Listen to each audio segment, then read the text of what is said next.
Sir, ताकतवर हलकों को नवाज शरीफ काबिल कबूल हो गए हैं, ये बड़ी इंपॉर्टेंट बात है जो आप कर रहे हैं। थोड़ा या ज़्यादा किसी का अगर वोट बैंक है पंजाब में, तो और ख़ासकर नॉर्थ पंजाब और सेंट्रल पंजाब में, तो वो नवाज शरीफ ही हैं, तो उन्हीं पे इन्हिसार करना पड़ेगा। और कोई रास्ता, कोई दलेर आदमी चाहिए जो है जिससे एस्टेब्लिशमेंट भी खुश हो, जिससे सियासी पार्टियां भी खुश हों, तो ऐसा लीडर चाहिए। लेकिन अब नून ने ये कन्वे कर दिया है कि अगला वज़ीर आज़म का उम्मीदवार जो है वो नवाज शरीफ होंगे, और वो कुछ अरसे के लिए ज़रूर वज़ीर आज़म रहेंगे। उसके बाद चाहे वो इक़्तिदार जो है अपने भाई को दे दें। और उस वक़्त वज़ीर आला की जो अगली उम्मीदवार हैं वो मरीम, वज़ीर आला पंजाब की उम्मीदवार जो हैं वो मरीम नवाज़ हैं। और नवाज शरीफ आएंगे, इलेक्शन लड़ेंगे और वो ख़ुद वज़ीर आज़म बनेंगे। वो चाहते हैं कि मेरी विंडिकेशन हो, और मेरा ख्याल है कि ये बात जो है ये एस्टेब्लिशमेंट को भी कन्वे हो गई है कि अगर नून इक़्तिदार में आई तो वज़ीर आज़म जो है वो नवाज शरीफ होंगे। ये पार्टी इसलिए, ये कंपनी इसलिए चलती नज़र आ रही है कि एस्टेब्लिशमेंट फिलहाल इनके साथ है, और एस्टेब्लिशमेंट के साथ के पास और कोई रास्ता नहीं है। शायद वो आइडियली तो शायद वो चाहते होंगे कि कोई ऐसा नया जहांगीर तरीन जैसा चेहरा जो है वो उसको लेके आए, लेकिन ऐसा पॉसिबल नहीं है। तो चूँकि ऐसा पॉसिबल नहीं है, इसलिए उन्हें नवाज शरीफ को कबूल करना पड़ेगा। देखिए, जिसने इस्टेब्लिशमेंट से लड़ाई की है उसको भुगतना भी पड़ा है, नतीजा उसने देखा है। ये नवाज शरीफ हो या चेयरमैन पीटीआई हो, आज उस वक्त इस्टेब्लिशमेंट नवाज शरीफ के खिलाफ थी और उसके कहने पर फैसले भी दिए जा रहे थे। आज हवाओं का रुख नवाज शरीफ के साथ है। अगर मैं सादा अल्फाज में पूछ सकूं तो क्या इस्टेब्लिशमेंट नवाज शरीफ के साथ है आज? देखिए, गुजारिश ये है कि पहले मुझे ऐसे, देखिए ये अब मेरे पास कोई इल्म नहीं है, कोई इन्फॉर्मेशन नहीं है, लेकिन पहले मुझे लगता था कि नवाज शरीफ के हवाले से इस्टेब्लिशमेंट में रेजिस्टेंस थी। लेकिन अब नून ने ये कन्वे कर दिया है कि अगला वज़ीर आज़म का उम्मीदवार जो है वो नवाज शरीफ होंगे, और वो कुछ अरसे के लिए ज़रूर वज़ीर आज़म रहेंगे। उसके बाद चाहे वो इक़्तिदार जो है अपने भाई को दे दें। और उस वक़्त वज़ीर आला की जो अगली उम्मीदवार हैं वो मरीम, वज़ीर आला पंजाब की उम्मीदवार जो हैं वो मरीम नवाज़ हैं। और नवाज शरीफ आएंगे, इलेक्शन लड़ेंगे और वो ख़ुद वज़ीर आज़म बनेंगे। वो चाहते हैं कि मेरी विंडिकेशन हो, और मेरा ख्याल है कि ये बात जो है ये एस्टेब्लिशमेंट को भी कन्वे हो गई है कि अगर नून इक़्तिदार में आई तो वज़ीर आज़म जो हैं वो नवाज शरीफ होंगे। सर, ताकतवर हलकों को नवाज शरीफ काबिल कबूल हो गए हैं, ये बड़ी इंपॉर्टेंट बात है जो आप कर रहे हैं। मुझे ऐसा लगता है कि कोई ऑप्शन भी नहीं है, क्योंकि जहांगीर तरीन तो इतने पॉपुलर नहीं है कि वो पीटीआई का मुकाबला कर सकें।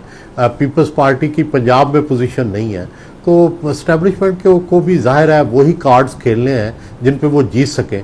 तो इस वक्त अगर पीटीआई के मुकाबले में थोड़ा या ज़्यादा किसी का अगर वोट बैंक है पंजाब में, तो और ख़ासकर नॉर्थ पंजाब और सेंट्रल पंजाब में, तो वो नवाज शरीफ ही हैं, तो उन्हीं पे इन्हिसार करना पड़ेगा, और कोई रास्ता भी नहीं। और नवाज शरीफ की वापसी में जो रुकावट एक हायल थी, वो रुकावट भी दूर हो गई है उनकी इस कबूलियत के साथ।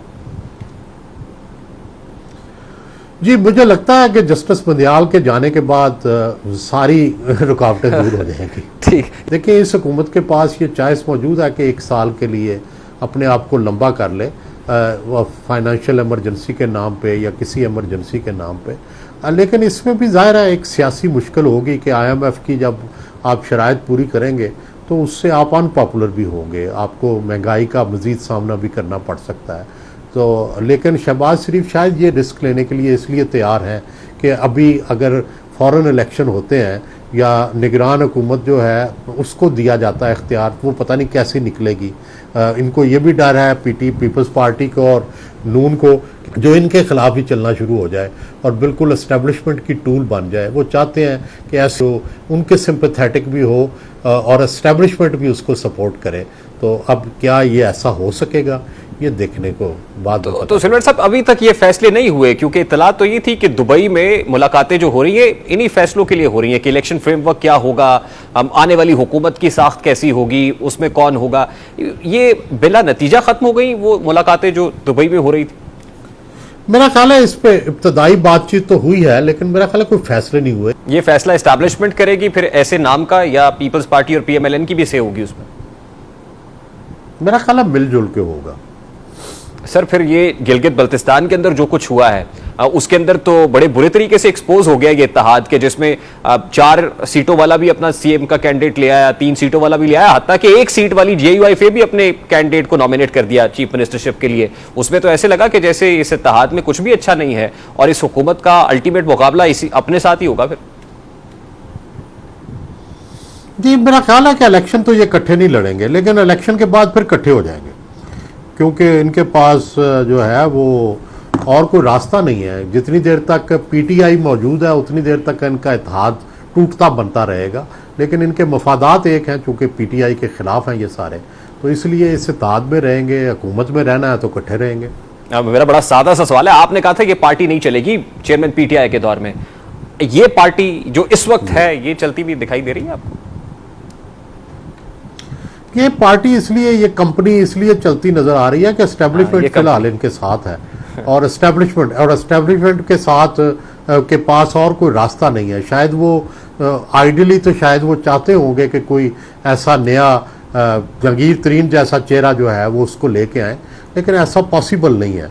तो क्योंकि ऐसा पॉसिबल नहीं है इसलिए उन्हें नवाज शरीफ को कबूल करना पड़ेगा। Sir, towards the end lastly Tehreek Insaf का या चेयरमैन पीटीआई का तो सफाया हो गया है, अल्टीमेटली इस इत्तेहादी हुकूमत को आप अपने आप से ही लड़ता हुआ देख रहे हैं, मतलब मुस्तकबिल करीब में भी और फिर मुस्तकबिल बईद में भी? नहीं, मेरा नहीं ख्याल कि अभी पीटीआई का खात्मा हुआ है, अभी उनका वोट बैंक मौजूद है। अच्छा। और जितनी देर वोट बैंक मौजूद है उतनी देर तक पीडीएम जो है वो लड़ने के बावजूद भी इकट्ठी रहेगी। और इस्तेहकाम पाकिस्तान पार्टी का क्या फ्यूचर है सर? क्या वो किसी से एडजस्ट होगी, या वो भी आजकल तो कह रहे हैं कि तने तन्हाई हम अपने अलहदा सियासी शनाख्त के साथ आएंगे? जी, उनको ये सूट करता है कि वो पीटीआई का वोट बैंक तोड़े, लेकिन सवाल ये है कि नैरेटिव तो चलो ये बन गया कि हम पीटीआई के नैरेटिव के साथ दोनों जमातों के खिलाफ चलेंगे, लेकिन सवाल ये है कि वो लोगों को कैसे अलग करेंगे। पीटीआई का वोट बैंक का है तो को कैसे आइसोलेट करेंगे ये देखने की। बहुत बहुत शुक्रिया सीनियर सहाफी तज्जियाकार सुहेल वड़ाइच साहब हमारे साथ मौजूद थे। कोई शॉर्ट ब्रेक लेते हैं, ब्रेक के बाद वापस आएंगे। मंशियात स्मगलिंग की अनोखी वारदात की कहानी आपके सामने रखेंगे इस ब्रेक के बाद हमारे साथ।